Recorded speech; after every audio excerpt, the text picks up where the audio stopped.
You will hear a number of different recordings, and you will have to answer questions on what you hear.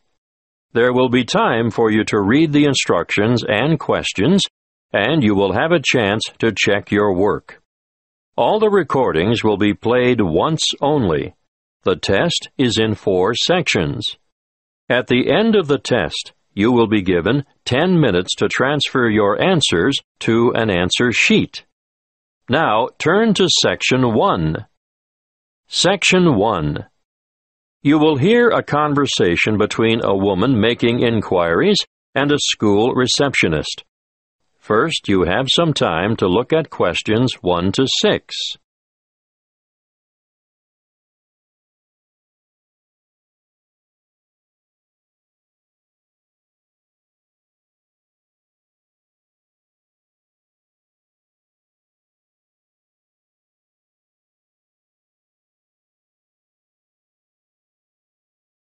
You will see that there is an example that has been done for you. On this occasion, only the conversation relating to this will be played first. Good afternoon, Estelle speaking. What can I do for you? I was told that the school holds, adult education classes. Yes, it does. We run 7 a week, 3 on Tuesdays and Thursdays, and 1 on Wednesdays. The receptionist, Estelle, says the school holds 7 classes a week, so 7 has been written in the space. Now we shall begin. You should answer the questions as you listen, because you will not hear the recording a second time. Listen carefully and answer questions 1 to 6. Good afternoon, Estelle speaking. What can I do for you? I was told that the school holds, adult education classes. Yes, it does. We run 7 a week, 3 on Tuesdays and Thursdays, and 1 on Wednesdays. Are they all evening classes? No. Because of the number of people who work shifts these days, we've found there's quite a demand for day classes as well.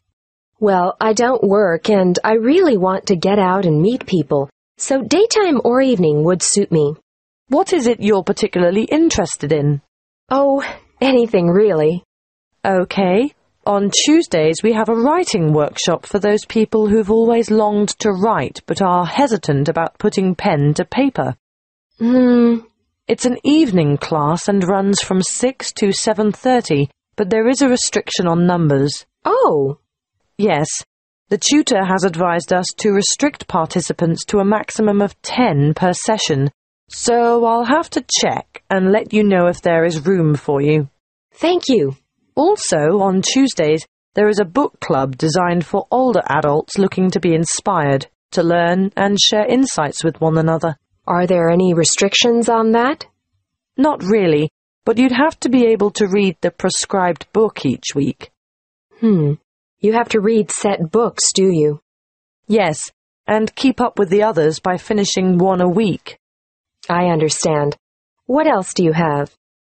There's a history group on Tuesdays as well, run by a researcher and historian who provides a fascinating glimpse for you into the lives and society around this area 100 years ago. I don't think so. Well, what about Scrabble Club on Wednesday? It's extremely popular, you know. Sounds good. What time?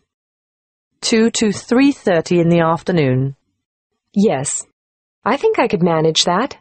Well, if you like Scrabble, you might like to join the chess night on Thursday evenings. It's more for serious players, though. Unfortunately, I don't play chess. Would you be interested in cake decorating? Well, I do enjoy baking from time to time. Have you thought about decorated cakes, though? You know, they make a wonderful focal point of any special celebration. Maybe not. Before you hear the rest of the conversation, you have some time to look at questions 7 to 10.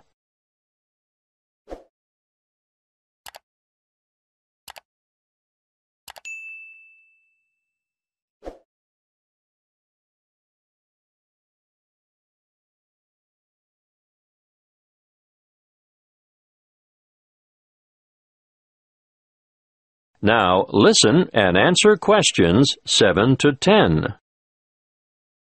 Look, I don't know if you'd be interested, but next month there's going to be an Adult Learners Week, and it's a great opportunity to learn something new and meet a lot of people. All the events are free, but booking is essential. What are the events? I'll give you a brief rundown, and if you decide there's something in it for you, I can send you all the details. Great! When is it? The first week in September, from the 1st to the 8th. Oh, are they all daytime events? Yes, but some are half-day and some are whole-day sessions. Can you just quickly tell me about the half-day ones, please? Okay. The Techno Expo will help you work with social networking tools, and you can learn more about online privacy and security and online entertainment. That's Monday the 1st. In the morning? Actually, it's after lunch, from 1 to 4:30. What else is there in the afternoon? While on Wednesday, there's work-life balance, understanding how to assess what you really value, the importance of balance and harmony in your life, and how to achieve it. That's another one I'd like to go to. Are there any more? No more half-days in the afternoon. Wait a minute. There is a poetry event. What does that entail? Writing some inspirational poems and sharing them with the class. No, thank you. I'm not going to read my poems to other people. I know what you mean. One more thing. Can you tell me where all the events are being held? Yes, all the workshops are at the Central Library. Oh, good. That's handy. That is the end of Section 1. You now have half a minute to check your answers.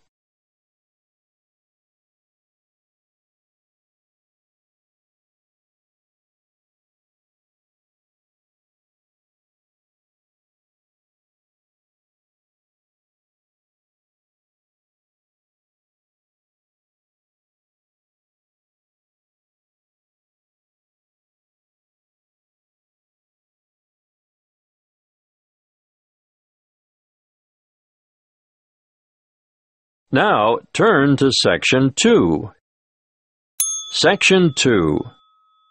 You will hear a parent educator talking about childhood accidents. First, you have some time to look at questions 11 to 16.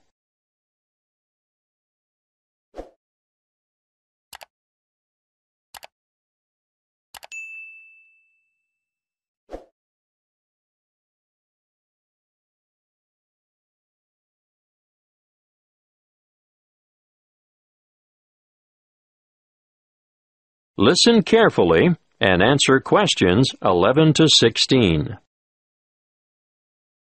I'm sure you are all aware that babies, infants, and children are exposed to an enormous number of potentially serious accidents all the time. Accidents where vehicles are involved are always awful, but particularly so when children are injured. Now, of course, most should never happen, but unfortunately, the casualty lists increase every year. It still surprises me that so many youngsters fall from shopping carts, for example.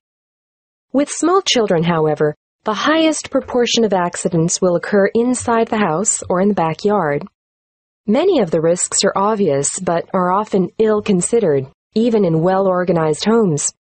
Older children are exposed to a greater number, for they are also open to the hazards of the adult world. This should be kept well in mind by parents. Education is vital. There are some very good television shows which do the job quite well, but children should be educated from the moment they learn to crawl. And so I'd say the best teachers are parents, who can instill safety habits in the responsive minds of their children by constant repetition. In this way, they will gradually learn to avoid the danger zones. Of course, if they go to preschool, there'll be fewer hazards there, but I'm going to cover a few of the important household areas now. Firstly, kitchen hazards. The family kitchen is actually no place for a child, although children may spend a lot of time there with their mothers. All I can say is never leave saucepans on stoves with their handles jutting out. It's easy for little hands to seize hold of them, and adults can even catch themselves on them too. Scalding is a serious issue for grown-ups and children alike. If you are transporting dangerous items about the kitchen, always look to see where children are standing. Hot items are naturally high risk. Cooking with an infant at your feet can be very dangerous. Be careful with sharp and heavy objects as well.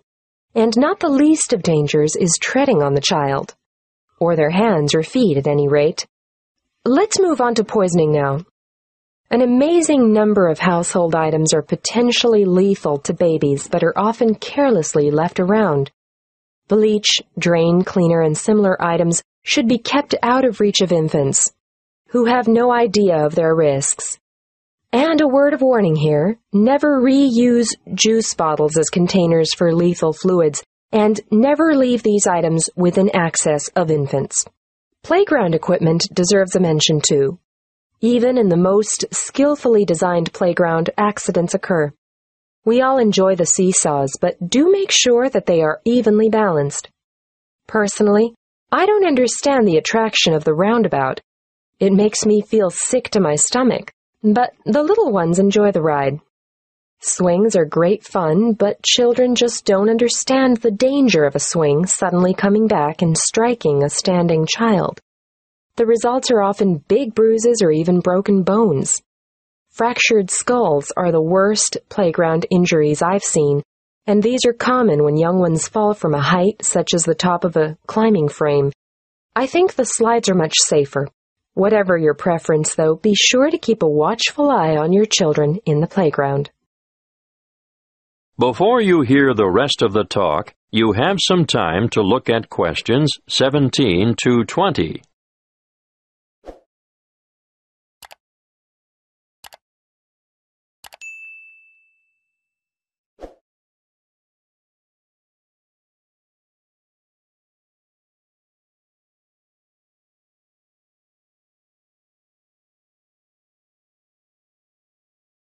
Now listen and answer questions 17 to 20. We're up to bath time now. You know that you should never leave a baby alone in a bath, because it's possible for babies to drown in a few centimeters of water. But how many of you have been tempted to go and grab the phone when it rings? My advice to you is to let it ring. And remember when you're filling the bath to put cold water in before the hot to prevent severe scalding, in case baby climbs in before it's ready. Moving on to electrical dangers, first of all, power points. These have a fascination for toddlers, and they'll shove things into the holes like hairpins, nails, screwdrivers, you name it. Points should always be fitted with protective plugs to prevent this. Teach children to respect all electrical appliances because they are all potential hazards. Do I need to mention cigarettes? Unfortunately, I still see parents smoking in spaces where their children have to inhale the cigarette smoke. We all know the dangers of secondhand smoke. But even leaving a packet of cigarettes within reach is dangerous because eating just one cigarette may poison a small child. If quitting the habit is too difficult, please ensure all tobacco products are kept out of reach and smoke outside. Lastly, given our cold winters, I need to warn you about heating systems. Open fires and heaters must be covered by protective devices. Even radiators and other sources of heat, which are attractive to children, can cause a nasty burn on sensitive young skin. Remember, there is never a good time to leave infants by themselves in a room where there is an unprotected source of heat. That is the end of Section 2. You now have half a minute to check your answers.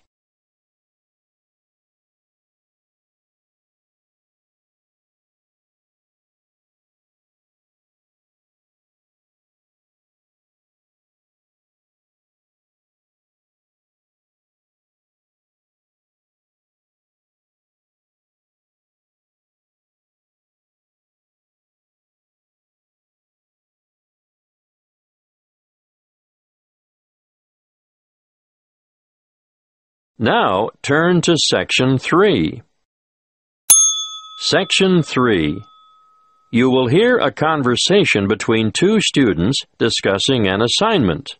First, you have some time to look at questions 21 to 26.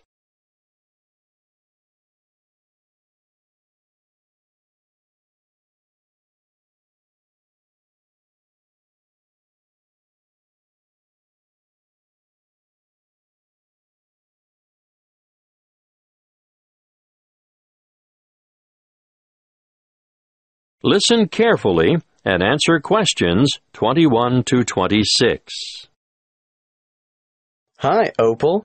Any ideas about what we should do for our geography project? Hi, Perry. Yes, I'd like to do something on wetlands. I think that's a great idea. Where do we start? With a definition, of course. Something like a marshy area of land where the soil near the surface is saturated or covered with water, forming a special habitat for wildlife. And we could add, the flora and fauna of the area are reliant on the waterlogged soil for their survival. Yes, that's a major problem, actually. When commercial developers or farmers come along and decide to drain the swamps, everything dies. The practice is all too common, unfortunately. Did you know that as a result, wetlands are recognized internationally as one of the most threatened types of habitat? That's right. We'll have to be sure to discuss their importance in our assignment. But first, I think we should state some of the particular characteristics of wetlands. Well, there are 3 that I can think of. To start with, wetlands are limited areas of open water, which vary depending on seasonal fluctuations. Yes, and the second could be that there's usually a variety of water-tolerant flora on the banks and throughout the water. Of course, depending on the time of year, there may be more or less water, but levels generally remain quite shallow. Okay, now let's move on to the importance of wetlands. Shall we start with plant and wildlife habitat? Yes, I think we should point out that wetlands are homes for countless species of water birds, frogs, invertebrates, and fish. And they support many varieties of water-loving plants. Which brings us naturally to the topic of biodiversity. Even small wetlands act as borders between land and permanent water. They turn into refuge areas or sanctuaries in times of drought, and they often support rare and threatened plants and animals found nowhere else. Exactly. And they're especially important as nurseries and breeding grounds for all kinds of fish, birds, and invertebrates. Wetlands are important for improving the purity of the water, too. Yes, that's because the flow of water through the wetlands is slowed by bank and in-stream plants, and so it allows sediment to settle. Nutrients such as nitrogen and phosphorus and other pollutants are removed as the water passes through. Before you hear the rest of the conversation, you have some time to look at questions 27 to 30.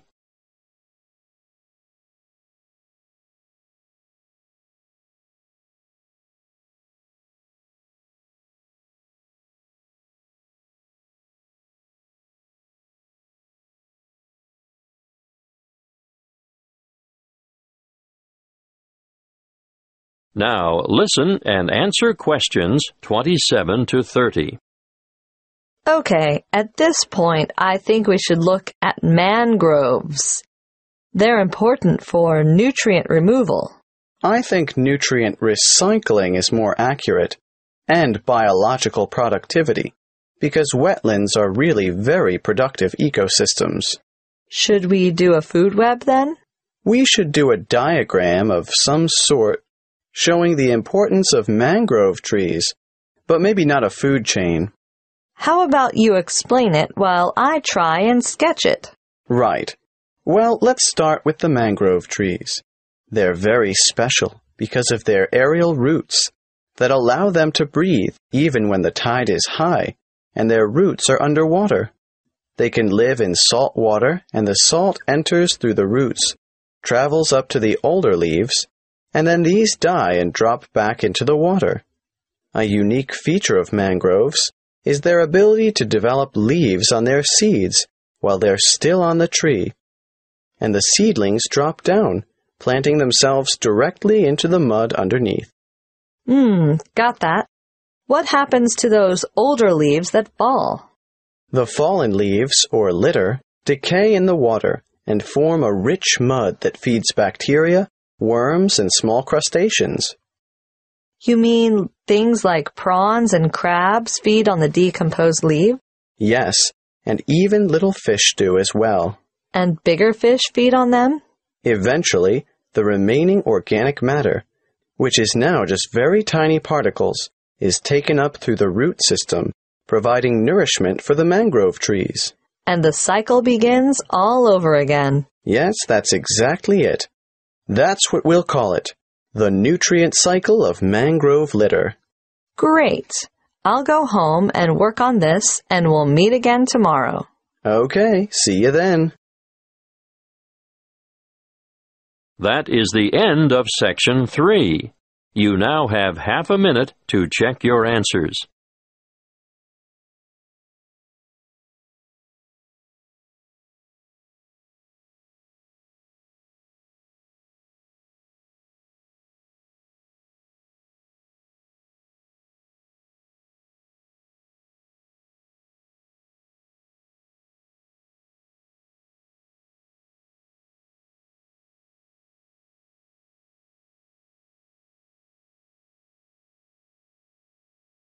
Now turn to Section 4. Section 4. You will hear a lecture on meteorology and cloud formation. First, you have some time to look at questions 31 to 40.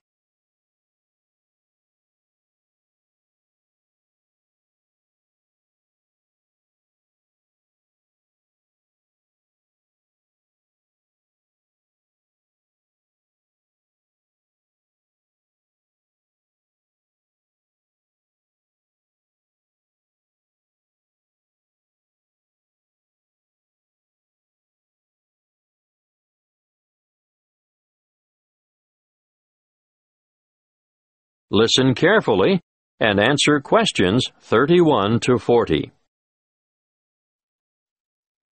Good morning. It's good to see so many of you taking an interest in meteorology. As you are all newcomers to the topic, let's keep it simple to start with. In fact, let's begin with a very simple definition of what meteorology is. The suffix, ology, gives you a clue. At least you can all guess that it is the study of something. Meteorology is in fact the scientific study of all changes in the atmosphere, essential for forecasting the weather, of course. And you all know what weather is, right? The four main ingredients are the sun, the atmosphere, water vapor, and the wind. They all come together, disseminating heat from the sun around the globe and making clouds in the layer of the atmosphere directly above the ground, which is called the troposphere.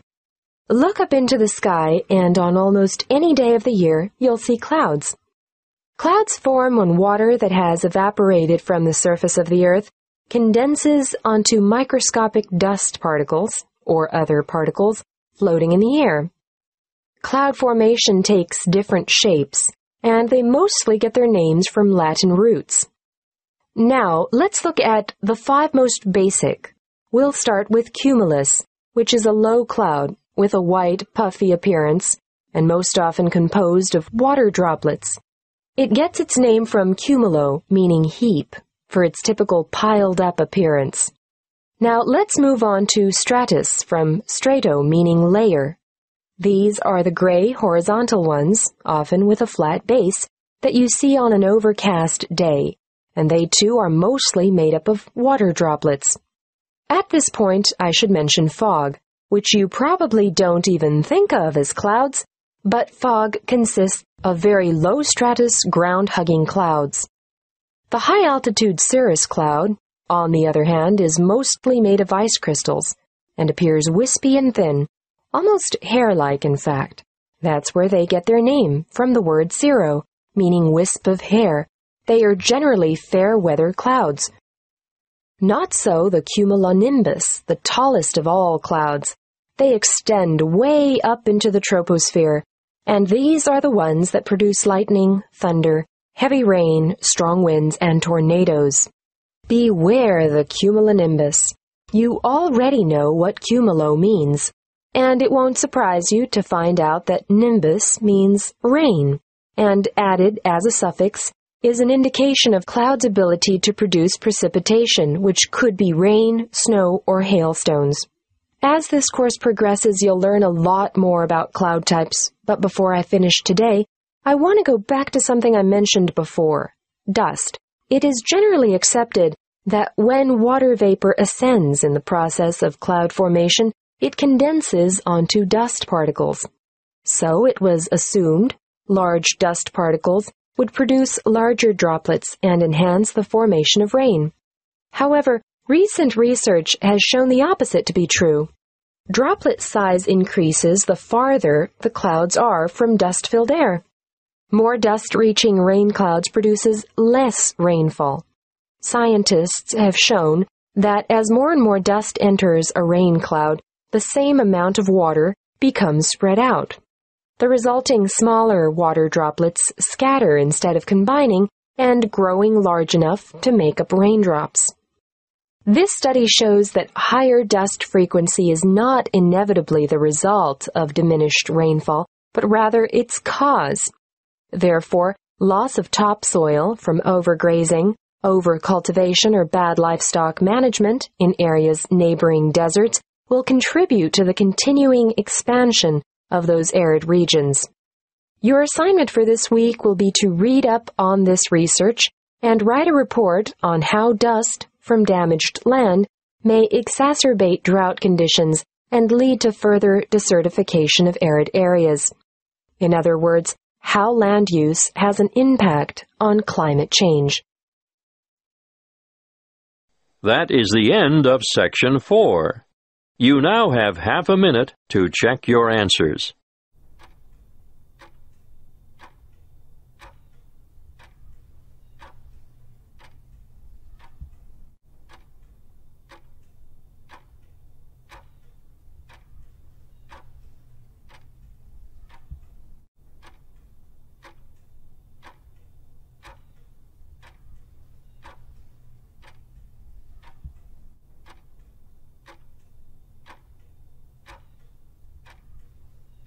That is the end of the listening test. You now have 10 minutes to transfer your answers to the listening answer sheet.